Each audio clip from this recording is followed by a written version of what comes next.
Alright everyone, it's time for Vermont Issues, episode 67. A couple of native tribal groups within Vermont, they're seeking to influence the process of cleanup at Vermont Yankee.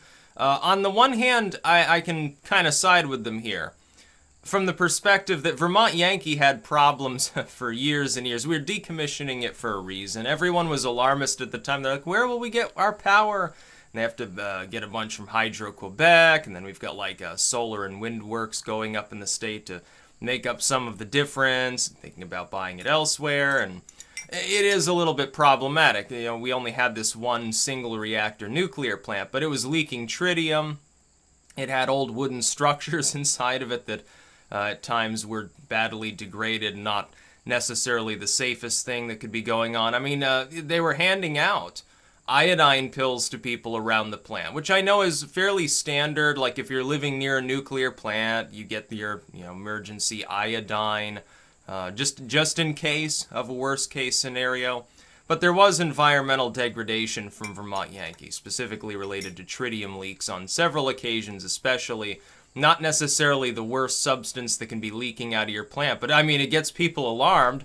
Why wouldn't it? The average person doesn't even know about all these different radioactive materials anyway, so to them, that's going to be just as bad as a full meltdown. However, let me say this, so let me be quite clear here. Native tribes in the state of Vermont, I think, get a bit too much leeway. I say this as someone who supposedly has like some distant Abenaki heritage or something along those lines. That supposedly, it's not confirmed. I just like to say it because it's pretty funny anyway. But does the head of a Native American tribe, let me ask this, necessarily, just because the person happens to have Native ancestry, does that qualify them to impart some sort of special wisdom on the cleanup process of a nuclear plant? I argue that it doesn't.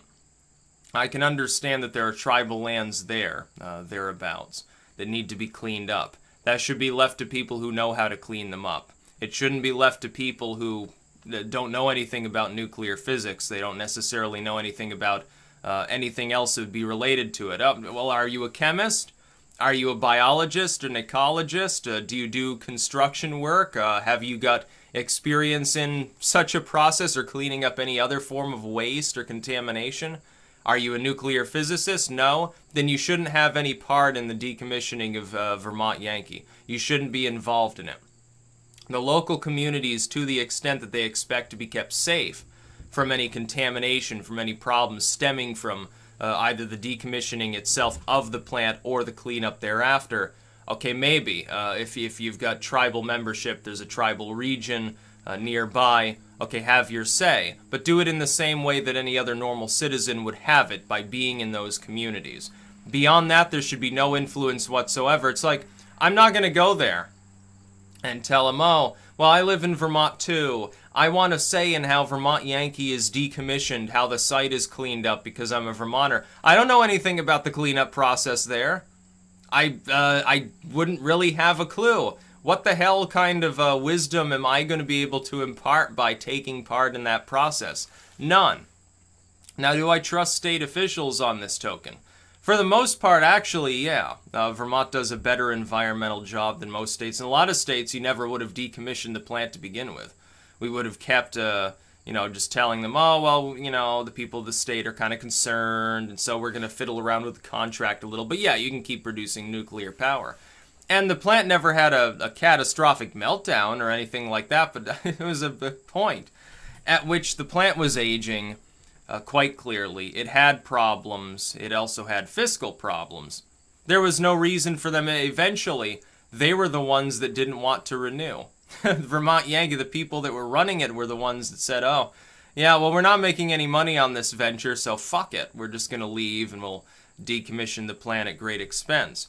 And this is another problem with nuclear. It's not like, let's say you have a solar farm. And you say, well, the solar farm's going, well, we're going to lose the farm, Ma. What do you do to decommission it? You just take the panels down. No muss, no fuss, really. It'll take a little while. you'll be paying a little bit of money for movement, or, you know, getting rid of some damaged panels or whatever. Maybe you sell them off. Maybe they're still kind of usable, so you sell them off and make a little bit of money back. Maybe you pay the people towing off the junky ones by giving them the ones that still work. Hey, you broke even. Pretty good. You can't do that with a nuclear plant.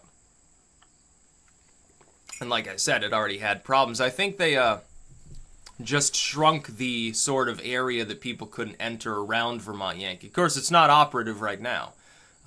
They should turn it into like a museum or something like that. That would be interesting. I would like to visit a decommissioned nuclear plant, be the closest thing you could see, next to going to Chernobyl or something. It's still a little bit of contamination. The amount there, though, because there was never a meltdown or any extreme problem, is fairly low. So I think people would be safe generally being around the site. And you know, these same native groups, they like to weigh in on people's private property usage on a regular basis, like those stone cairns that are around the state that clearly are not of native manufacture. I don't know who built them. They could be a Victorian or pre-Victorian relic in some cases. They could be from the early settlement period. They could have been built by Vikings, for all anybody knows. You can't even excavate there because the native tribes say, oh, well, it's a pre-colonial structure, therefore you cannot touch them.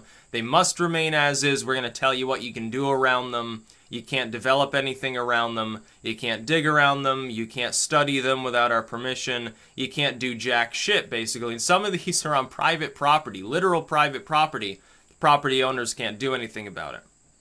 If you ever find a skeleton, you best be hoping in the state of Vermont, if you're like, you know, I'm going to make a new garden and you dig up a skull, probably best not to bother telling anybody because unless they can clearly and absolutely establish that it's a modern skeleton, like from the post-settlement period, yeah, your land use terms just changed unilaterally and there's not a whole lot you're going to be able to do about that. I happen to oppose this.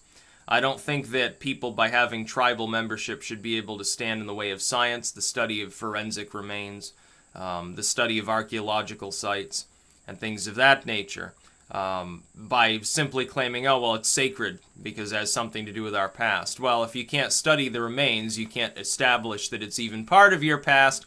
Therein, and to me, at least, lies the problem. As far as something modern like Vermont Yankee, just because somebody happens to have Mesoamerican blood does not qualify them to speak on the topic of decontaminating a nuclear site. That's just friggin' crazy.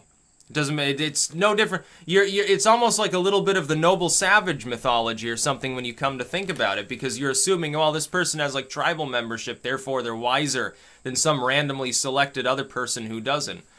That's insane. Now, for something that didn't matter, like, oh, well, we're cleaning up this, you know, pond of scum, it's stagnant, it's like oil contaminated. We want something to do with the cleanup because, you know, this is near our tribal land and, you know, it might get into our aquifer or something. Okay, you know, that's fine. Who cares? We're talking about a nuclear site, a little bit different. We're talking about potentially, you know, radioactive material that's being cleaned up. What if drunken Steve, the problematic employee, wandered into the cooling pond, grabbed a couple rods and buried them under a tree somewhere just to see what would happen? And then you dig them up while you're trying to decontaminate the site, and you're like, oh shit, well, this is a little bit higher level than what we're equipped to deal with. Who are you going to call? Are you going to call people who are knowledgeable about nuclear physics, or are you going to invoke the Great Spirit in order to get rid of it? I mean no disrespect by this. I mean, I have no problem with the basic concept of wanting to make sure your tribal land is clean and safe. I want all land in Vermont to be clean and safe.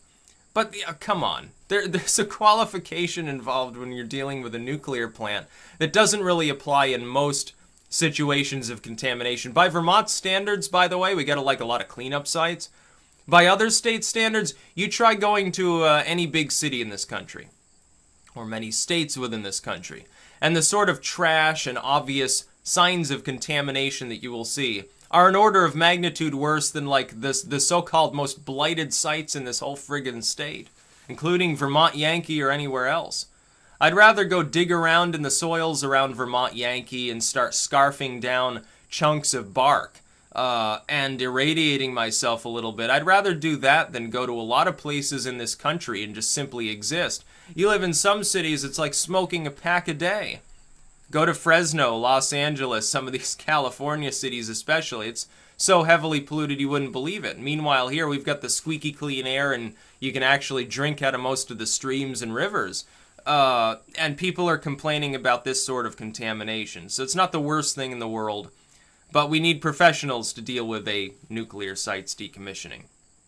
I mean, it's fun, it's very cute that the state of Vermont's government gives so much leeway to Mesoamerican groups within land usage.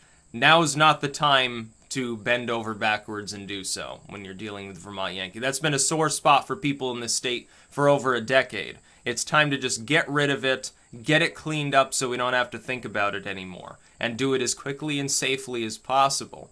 Yeah, like you're going to lift the fuel rods out of the cooling pond. I don't know if they're still there, actually. I think they might have already removed them. But I do know that they did have this outdoor technology. I think it was just fenced off with a wire fence at the time. And they're talking about, oh, we got security measures. Yeah, what security? Some drunken kid can come in and get the fuel rods. What are you going to do? Lift them out and say, okay, we're going to put them in one of the stone cairns for storage. Might as well. Why not?